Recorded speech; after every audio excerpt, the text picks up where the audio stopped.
thank each and every one of you for coming out this morning to support Richard Mourdock. He truly is one of these guys that from here in the Evansville area really needs no introduction. He's been a part of our community. He served as commissioner, and of course, treasurer of the state of Indiana. And it's with great pleasure I wish to welcome Richard Mourdock, your new U.S. Senator.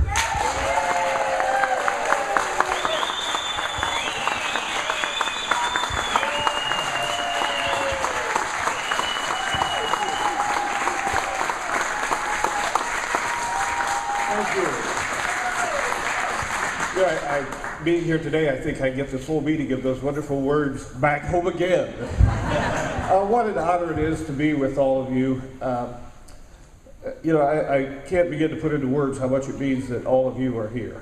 Many of you have been on this long political journey with me, and I was reminded of that a few moments ago, because I know there were people here who actually helped me as far back as 1988, helped me in 1990 and in 1992. And in 1992, when I was running for the United States Congress, to less than spectacular results, many of you will remember we gave away little bags of grass seed to make the point that we needed some grassroots thinking in Washington, D.C. And today, Byron Warren stopped me and gave me one of the original little bags of those 103,000 bags we handed out that year. It may have been more than 20 years ago, but you know what? That thing about grassroots ideas in Washington, D.C. remains true. And with that thought, I need to share with you how we came to be here today, because in a sense it seems rather unlikely to me.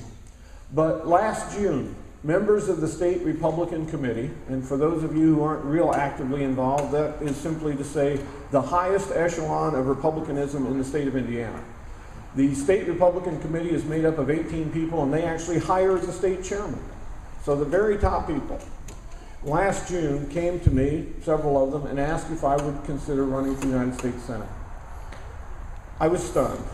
And honestly, my answer to them was, that's very kind of you, very nice of you to say such a thing. Frankly, it's very flattering.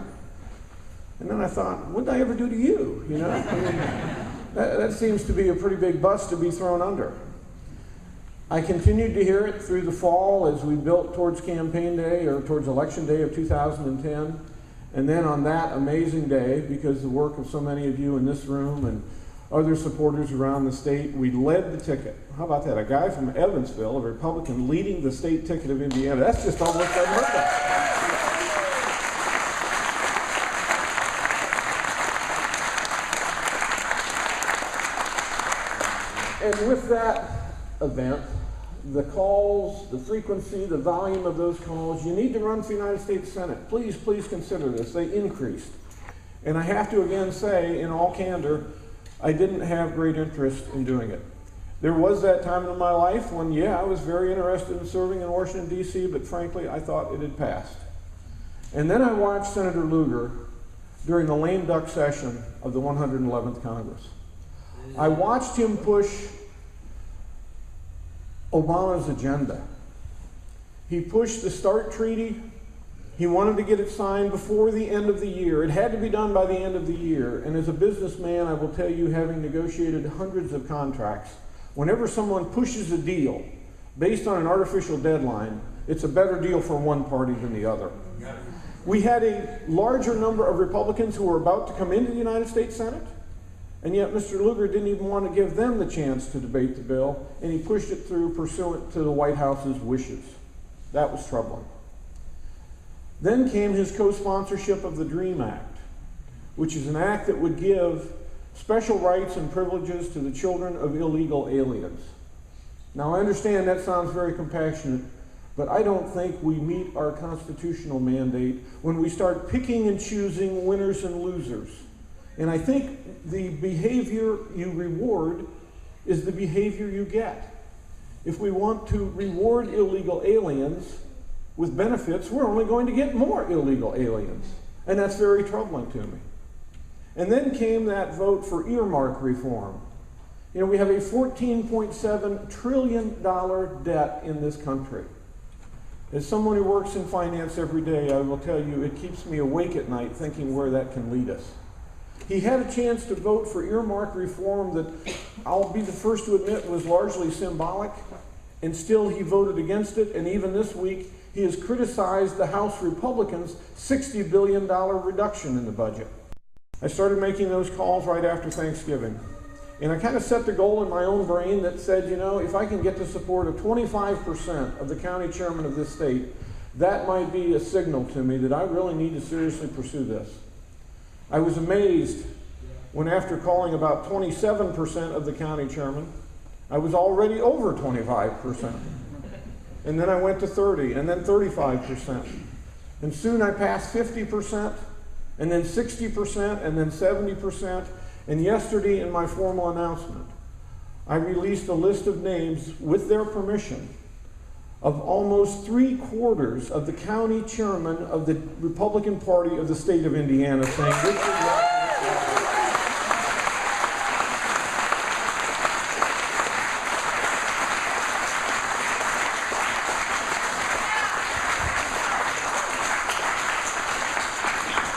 And let me just add an asterisk to that, if I may. Because in saying that 3/4 of the county chairmen are supporting, that is not saying that the other 25% are coming out for Mr. Lugar. The vast majority of that group simply will not, as a philosophical position, take a position in a primary. Even within that group, I heard over and over again, Richard, we're for you, but we don't take positions, we don't put our name on endorsements. You know, there are many who wonder whether the Republican Party at times is run from the top down or from the bottom up. With the kind of support we have at the grassroots, there is no question that in the primary of May 2012, this party is going to be run from the bottom up, from the grassroots up, and that's the way it should be.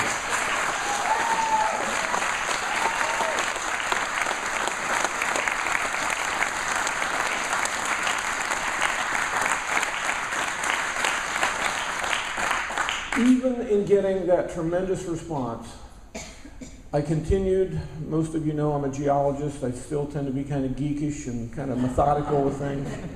I started looking more and more at those votes and just starting to have more and more of a basis to find the energy to do this. And I have to tell you, one of the things that is most startling to me is to see that Senator Lugar, because of his, quote, bipartisanship, because of his willingness to push the Obama agenda, because of all those things, he has been referred to as President Barack Obama's favorite Republican senator. My friends, I can tell you that is a title I will never hold.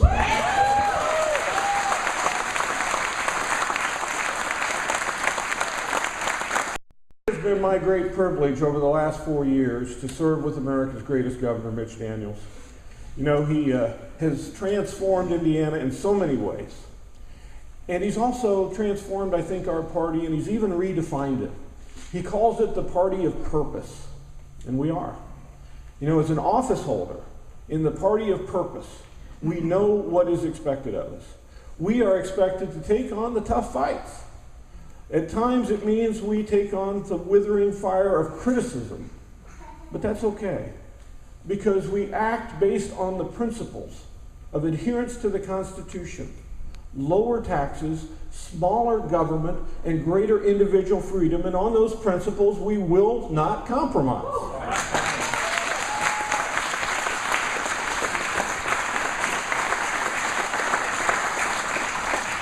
There are people in this room who have known me for the better part of, well, Maryland, I guess, close to 38 years. But there are others in this room who've known me for 35 years, 30 years, 20. And, you know, when you get in the public eye, you become very aware you are never perfect. You have your flaws, you have your failings. And yet, despite all of that, I think there are those times when we must recognize we also all have our callings.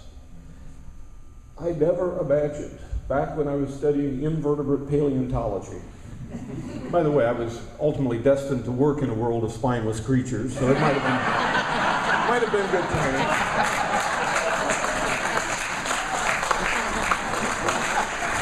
In fact, even as I say that, Jim Tolman and I were back at Ball State together studying invertebrate paleontology together back all those many years ago. It was that kind of training that I loved, I enjoyed. The energy business has been wonderful to me over the years. And yet, it is because of that wide spectrum of background that I feel I am suited for this position. I know this is going to be an incredibly difficult race. When you start any statewide campaign from this corner, you have a unique disadvantage. But there is an advantage I have that Senator Lugar will not have in this campaign. He will have more money, without question. But I will have a group of volunteers, better stated, a group of friends, I think about 2,500 to 3,000 of them across this great state, who are willing to walk in the parades and wear the t-shirts and put up the yard signs and have those small fundraisers that make all the difference. My friends, it is with that knowledge, with that support, and with that confidence that I'm proud to say to all of you, I look forward to being your candidate for the United States Senate in 2012.